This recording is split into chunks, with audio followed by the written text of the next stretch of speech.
Hey guys, welcome to the Field of 68 YouTube channel. If you like what you see here, hit that subscribe button and you'll get more college basketball content just like this. Today, believe it or not, was Louisville against New Mexico State. And let me give the background on New Mexico State. Last year, they shut down the program 3/4 of the way through the year because there were serious hazing issues going on down there. So they shut it down. In the Terrible offseason, story. fired the coach. Yeah, I mean, it was disgusting. The things going on in that locker room were disgusting. And so they fired the coach, Greg Heyer, and the new coach, Jason Hooten, came in and he cleaned house completely. Not one player back from last year's team. So, today they come in, they play Louisville, and their wins were not very good coming in. New Mexico State. They had beaten, I don't know if you've heard of this team, Jim, Sul Ross State in Western New Mexico. Those were two of the three wins for New Mexico State. But they took Louisville to overtime, and they had a chance to win, actually, in regulation. They were up like 8 points with about a minute and change left. And then here's what I want to know. So they fouled out six guys. Six guys fouled out in New Mexico State, plus their best player was hurt, so he didn't play. They ended the game the last 20 or so seconds with four players. Louisville ends up winning in overtime. Have you ever seen anything like that? Have you ever played a game where either you or the other team in all your years of coaching had four guys on the court? I've never seen that. 47 years, I haven't seen that. I remember when Paul Westhead was at LaSalle playing his ultimate fast break offense, he used to play defense with four guys and leave one guy down the other end of the court. And even once in a while, Paul would put three guys on defense and two guys down the other end of the court. But I never played a game where the other team just had four guys. So what's your take? Well, first of all, T.O., have you ever been a part of this overseas anywhere? No, nothing. I've seen some crazy things too. I've seen a general manager rush the floor, argue with an official, and they didn't kick him out. They just let him go back to his seat, which was odd. I've seen that happen. The only thing I can bring to mind is when Colin Sexton in Alabama, they finished with three and they still almost won. I think it was at Minnesota. I can't remember. Something like that. So a big question, because this is the hot button topic. You were in the league, Jim. You know Kenny Payne probably a little bit. I don't know how well you know him because, again, he was at Oregon and Kentucky for the better part of his career, then an assistant for a couple of years with the Knicks. He takes over, an alum, and they're horrible last year. You were there for it. I mean, they were terrible. They won 4 games, and this year they have really struggled out of the gates with a completely different team, right? He had a chance to go in the portal. He ended up going with a lot of freshmen instead of going transfers heavy like some other people.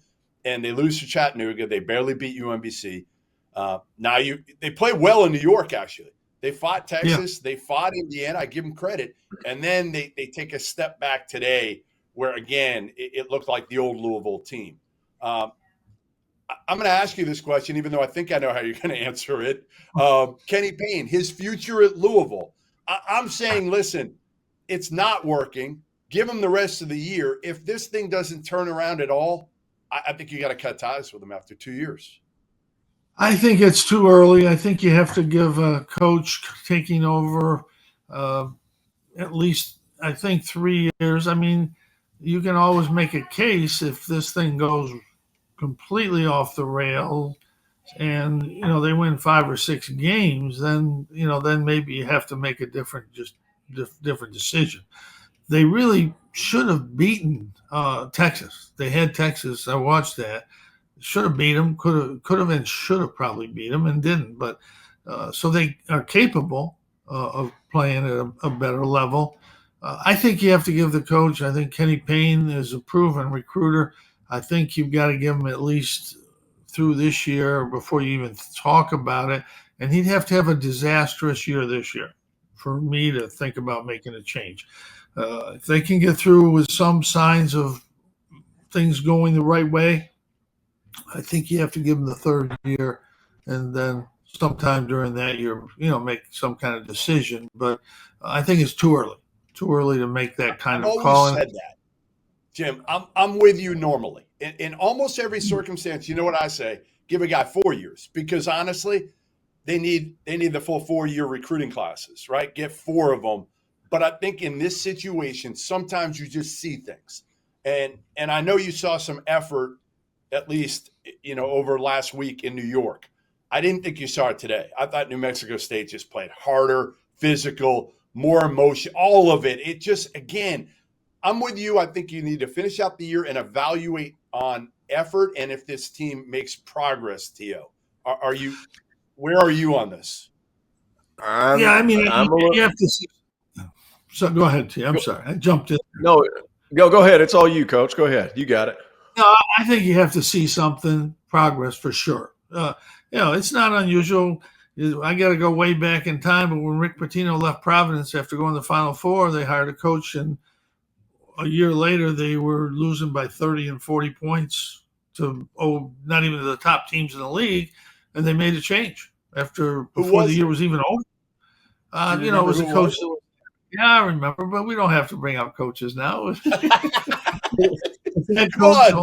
like a trivia question. I want to know who it was.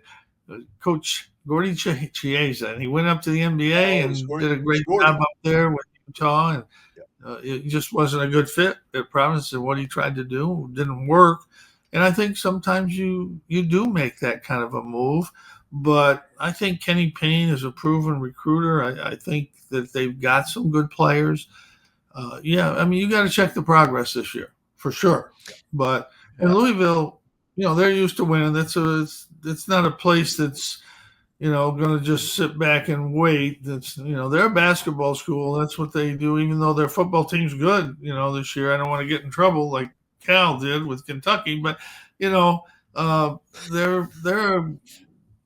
known for basketball. I mean, Denny Crum and Rick Pitino, and going back before that, you can go back even before that. Louisville's been a big-time basketball program.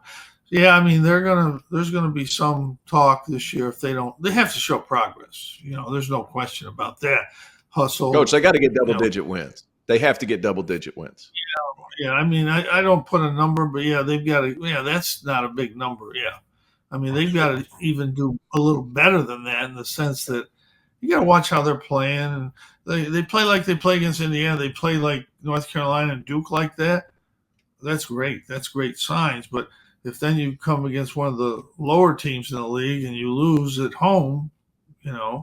I mean, that tells you something. But let's be patient. Let's wait it out. Let's wait this year out. Let's see what happens. The only thing that's irritating from the outside looking in, Coach, is the fact that whenever they were as bad as what they were last season, it crushed the metrics of the ACC.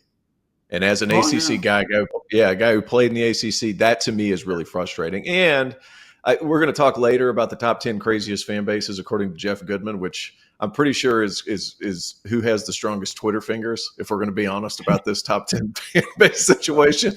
But yes. Louisville, that's a program that's won national championships, multiple. And whenever you're kind of talking about, hey, they had 4 wins last year. Now they got 3 already this year, so kudos to them on that. They're about to match last season already.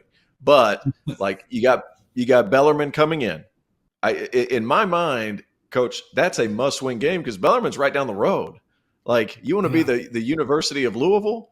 Like, Bellarmine's trying to take that from you, especially right now. And they do a good job over there, and they're tough to defend, and you have to be locked in the entire time. I thought last season that's when Louisville started to unravel a little bit, because I felt like the players felt like they were getting picked apart in that game because Bellarmine just doesn't dribble. And it's one of the most unique styles of play I've ever seen. And I felt like that was kind of defeating to them. They need to win that game, in my opinion. And then they need to reel off. There has to be 10 to 12 wins, because if there's not, then I don't know if there's enough progress for a fan base in Louisville that's going to be like, okay, let's give him one more. That's the thing that scares me about the whole thing. Thank you for watching the Field of 68. If you've enjoyed what you've seen here, hit that like button, share this link with your friends, or check out the description for some other places that you can consume Field of 68 content.